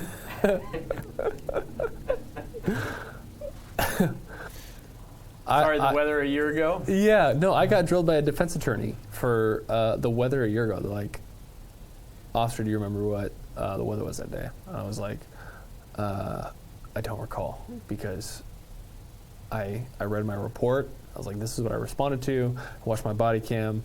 But when I watched my body cam, we were like inside. So I was like, I don't remember if it was sunny or cloudy. And the defense was arguing that my recollection was faulty because I didn't even remember what the weather was that day. Dude, an entire year ago. Farmer's Almanac, man. Come on. It's crazy what they link onto. Yeah, like what you're saying. You said that the questions that they ask you on the stand, and you're like, I just need a little a taste of real whiskey to wash out the Dr. Pepper. Sorry, I'm not drinking to get drunk. I just need to wash out that delicious taste you shared with me of your Dr. Pepper. Yeah, dude, it's crazy what they link onto and drill you for, and you're sitting there reading your reports. You're just putting yourself back into the driver's seat of the call, and then they curveball, and you're like, why does it matter what the weather was? But you don't get to ask that question. You're not allowed to ask. You have to answer the question. Just to throw you off, and it's weird. Answer the question, which is crazy too, because when I was at court this morning, you have to meet at a certain department, and when you meet outside that department, there's multiple officers from your agency there, and I saw a guy from my class, my academy class that was there, and we're talking about how many times we've testified. He's testified a couple of times, and I can't even tell you how many times I've testified. Oh yeah, some agencies you could be up all the time. Some he's from the same agency. Really? He's from the same agency, and he's testified a couple of times, and I can't even tell you. I don't have. That means you write a really bad report. Is that what it is? I've heard it could be either really bad or really good. It's one of the two. It's either you write really bad reports, and the DA needs you to testify. We'll lean towards it's really good. Or you write really good reports, and they're prosecuting it. So this is the level. It's so bad that they're dropping everything. Or it's bad, and you have to testify. And you need to talk about it. Or it's good, and they just want to add a little bit onto it because, I think we have a little bit more here that the officer didn't see. Or it's so good you never testify, and you never know where you are because you're not getting called in because it's so good. You could be the guy that's so bad they're not calling. Yeah. Or you could be getting called in because you think you're really good and they want to add more, or you're the guy that's just not good. I think it's random. Yeah. I think it's random. That's when it's not the cops' fault. I don't think the DA has the time to really look into how good it is or not. They're just so busy. They're so busy, they're just picking up the report. I could say, I would probably say on average 3-4 reports a shift per person, right? And you're probably doing the same. See, that's what's crazy is like the shift that I'm working is in a really busy area. We were just talking about this. We were talking about how you can have literally 3 calls in that shift, or you could just be slammed with paper. And the area that I'm working right now, it's the busiest area and the highest crime area of the city that we're in. And I could have nothing, like no calls, and it's just quiet. Or it's just, there's a like I get off at 7 a.m. and there's a stabbing at 6:30. Like 6:30 in the morning, there's a stabbing, and you're like, what? You're just at work. Who stabs somebody at 6:30 a.m.? Yeah. Who stabs? How are you doing this, man? So and at that point, you're already 4 or 5 reports deep, and then you got this on top of it. And just think, like, and it's not just you. It's like if you have good beat partners, that's all of you are pulling like 2, 3, 4, 5 a shift, and those are all going to the DAs, and then they don't have an unlimited amount of DAs, and then they're looking at which ones look legit, which ones don't, which is then why we harp so hard on writing a good report, and then they look at and the DA is based on the whatever county. they judge off of, and then they go to the next level. It's crazy. And that's just that specific area of that city that I live in or work in. And then you've got, within that specific city and that specific district, you said 2 or 3 reports per person. Yeah. But that's just my district and my beat. Oh, yeah. Versus the entire city versus the entire county. You've got different cities in that county, and that DA has to pull what? All of them. 50, 60 reports from that night and choose which ones they want to prosecute. It's crazy. It is. It's a lot of work. Insane. And they're severely underpaid for that. Another way I bet you've changed, and I can probably ask you a simple question. I know the answer, but if you walk into a restaurant and it's open seating, where are you going to pick to sit?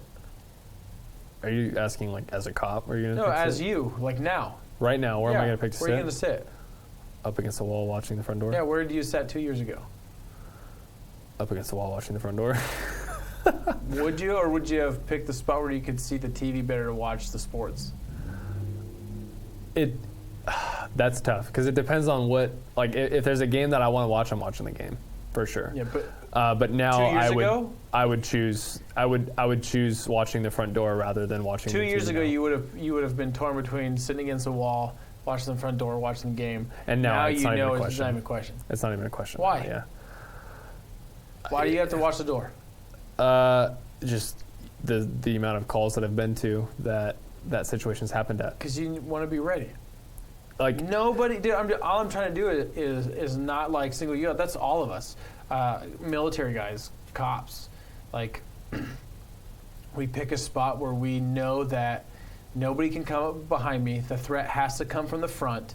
Like I can defend what I can see. I don't have to worry about my back now because it's a solid wall, and everything's in front of you. Yep, up against the wall, watching the front door. Nobody else does, dude. And I'm not gonna lie, like I've been out on an injury for a little while, and if I get a chance to go out for food with my wife, I still pick the wall, and I like to sit where I sit. I mean, I've been in it for so Absolutely. long, but I don't watch the front door. I naturally pick where I want to sit because I get really uncomfortable if I pick another seat. But I watch, instead of the front door, I watch other people. And I'm just like, all I think about when, like, if my wife has to get up or while she's ordering it and we're not in a conversation and I can think about anything else, I'm usually like, they don't even consider the possibility that somebody could come through this door with a gun. They don't consider the possibility this place could get robbed. They don't consider the possibility that, like, a deranged ex can come in after their ex and start a fight. And pull out a knife. Yeah, and now we're all affected, or a gun or something, and we all become affected by that. And I can't not think about that. And those calls that you go to in the jurisdiction that you work in happen often. I don't want to say happen all the time, but they happen often enough to where you're like, I want to sit up against the wall and watch the front door, because you're like, you go to those calls where you're at a random restaurant, and like you said, it gets robbed. You're at a random gas station, it gets robbed. You're at a random restaurant, and an ex comes in with a weapon, and they're like... Or whatever. Imagine anything. Yeah, anything. I imagine what my wife would probably think is the craziest things, because I've been to them, and I'm like, that could come through the front door. Mm-hmm. And she's Absolutely. like, and I'm like, I want to make sure you're protected because I love you. I want to make sure that, the innocent people here are protected. And even the one who, if somebody's coming after a person, that maybe I can stand in between or whatever. But Absolutely. I look around and I just see the faces of the people around who have picked to sit like right in the middle of a restaurant. And they're laughing and joking. Like, they don't think about that at all. They're here to have a good time. They're here to enjoy. And sometimes look at them like it kind of sucks because I only get people, and the everyday person doesn't see this. I only get to enjoy my outings to a point. Because a part of me is there with my wife enjoying dinner, and a part of me is preparing for the worst case scenario to come through the door. Mm-hmm. So I'm never 100% in any moment with my wife, with my family, enjoying anything. I get uncomfortable sitting in the middle of a movie theater. Oh my gosh. I get uncomfortable going Gotta be next one aisle. I get uncomfortable going to a park. I get uncomfortable doing family outings at like Disneyland, any big like theme park.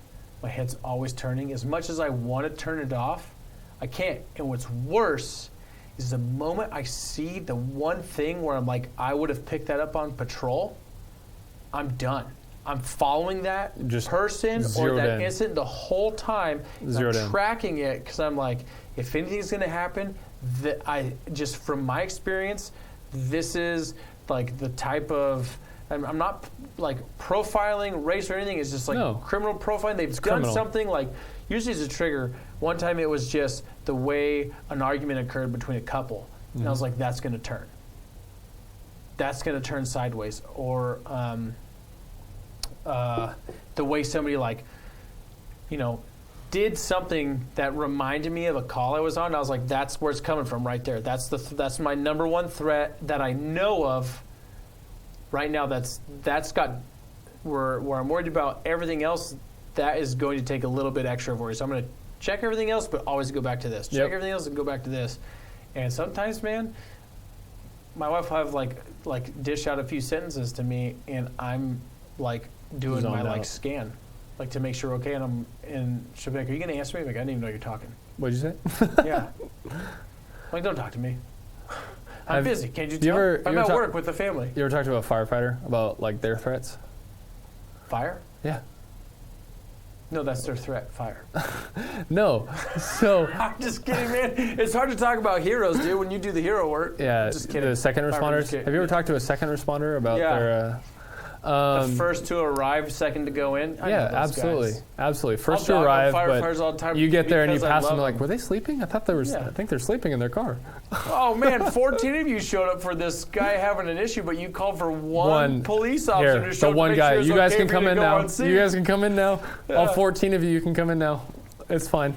The guy with the gun on firefighters all the time. It's fine. It's safe. America's heroes, man. I'm here. It's safe. We love you guys. We need you as much as you need us. It's just our fun little rivalry. No, so our department did a joint training with the fire department for an active shooter kind of thing, where we're like, you respond to an active shooter, police run in. Our city's fire department is really good about not staging for that situation. That's perfect. And running in with you, which is cool. But what we were talking about after like the training was like done and stuff, we were talking about like, I don't even remember how the conversation got brought up, but we're talking about that, how a cop walks into a room and he scans the room for people. He's like, who's the threat in this room? Like, you just scan it and you're like, oh, that's interesting. That stands out to me. Yeah. Whatever that is. Like, and that's everywhere you go. It could be somebody that looks like somebody you've had negative contacts with. Yeah. It looks like somebody that has been in the back of your patrol car before, and you're like, that's interesting to me. I need to keep an eye on that. And that's just something that cops do. No matter what agency you work at or wherever you're at, that's just on your day off, you're grocery shopping, you're at a restaurant, you just scan the room, you're like, okay, I'm lasered in on that person or that couple or that situation. Firefighter scans the room and looks at the building for its structural issues. So this firefighter I was talking to was saying that like when he scans a room, he looks at, okay, that's the safest room in the stand that this building like collapsed right now. And I'm like, that's not even something I think about. Like, I get into a room and I'm like standing in the middle of the room and I'm looking at, or I'm standing up against a wall, and that wall that I'm standing up against is not the safest part or whatever. And it's like, and I'm scanning the room for people, but the firefighter's looking at what's the safest part of this building, not people-wise, but if this building collapsed. And it's like, that's not even something I think about, which is crazy. They're also looking for the one person that really wants to know that they're a firefighter. Yeah. So they can go tell them. Well, they don't need to because they're already wearing their firefighter shirt. Yeah, it's on their license plates and stickers on their car, and everybody loves them. They're wearing the firefighter shirt. Passing Like, out hey, fire extinguishers. yeah, did you know I'm a firefighter? Yeah. They've got the If boot. you choke on something, I can save your life. Can you imagine if we... This guy, he's a cop. He can't do anything. Can you imagine if we stood in a median with our boot out asking for money? Yeah, no. I would never Our police do boot? that. I couldn't do that. Please. I hate the guys that call me already. They're like, we're a part of the like police, law enforcement. Like, you drive by, you're like, was that a for... transient or a firefighter? I don't know. They're like the same. Those guys that call already and they're like, hey, we want to know if you want to donate to like protect our officers. And I'm always like, I am one of them. Yeah. Like, quit calling me, man. This is the 5th phone call this month. We're not this needy. I know that.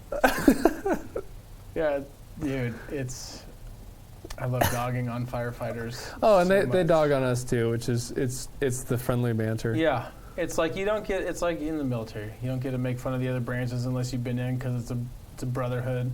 Mm-hmm. I look at firefighters. I mean, the guys that I've worked with in fire are awesome. Being on the SWAT team, we have a handful with us because, I mean, if we go through the door and it's bad, we need them to help us. And, you know, if it ends poorly for the suspect, we have them right there to start doing treatment. So Absolutely. we engage in treatment right away. We're taught to a point, and then they come on and take over for us.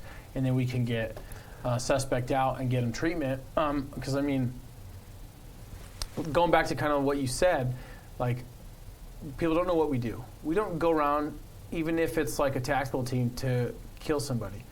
We're taught to, it's worded to stop a threat because that's what we're supposed to do. And that could be different for every single threat.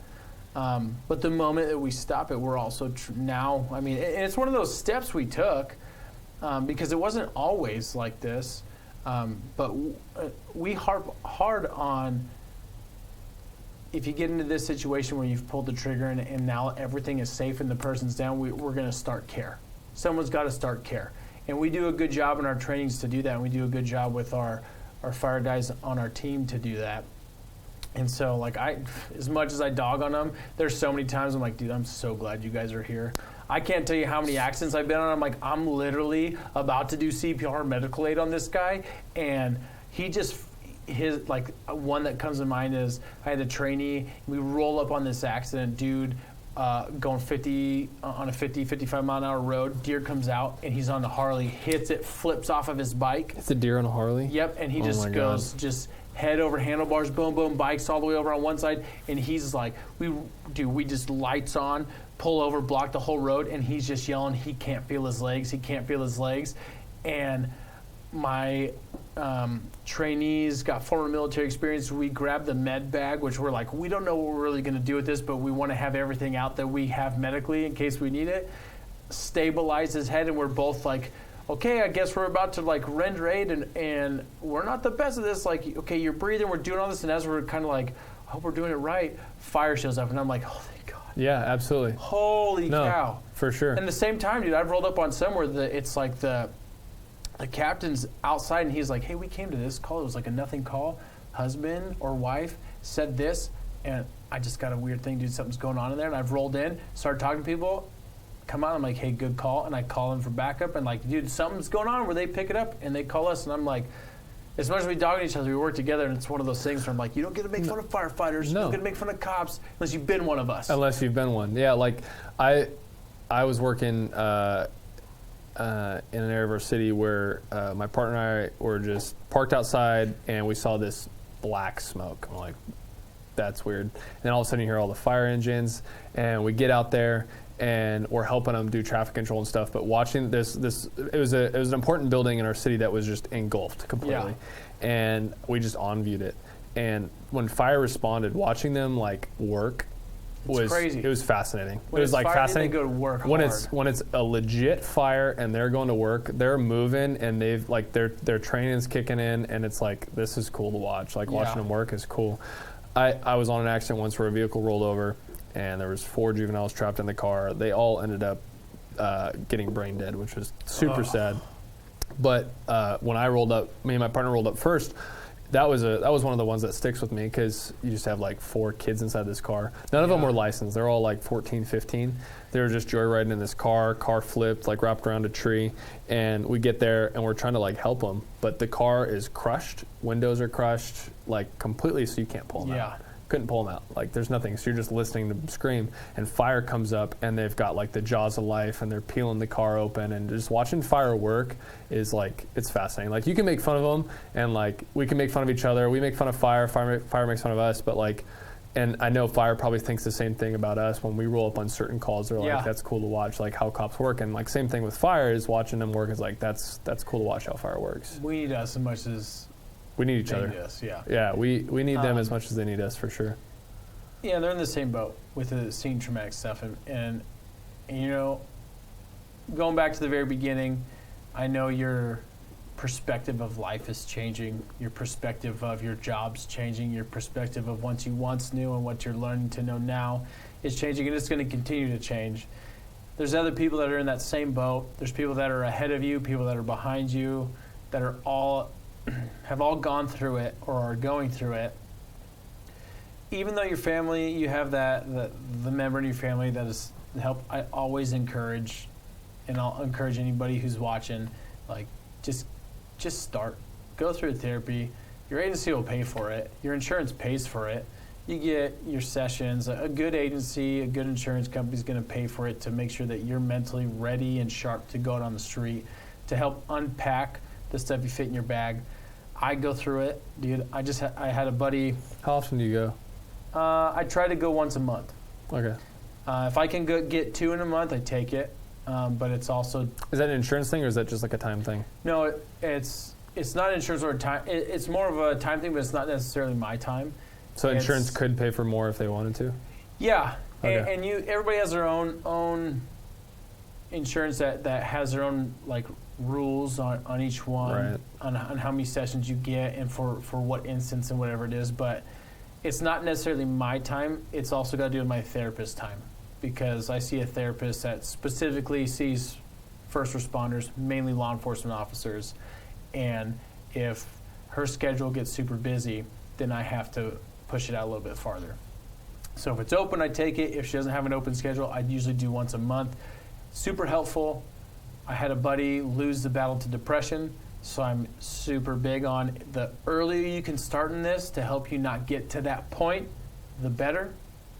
So even though you have that family, I encourage you to, from my, being 6 years ahead or whatever I am, 6 to 8 years ahead of you, I would say just find it. You're doing the right thing with your wife, talking to her. You got the family member you talk to. I'd add just one more thing, because it's like looking for financial advice, right?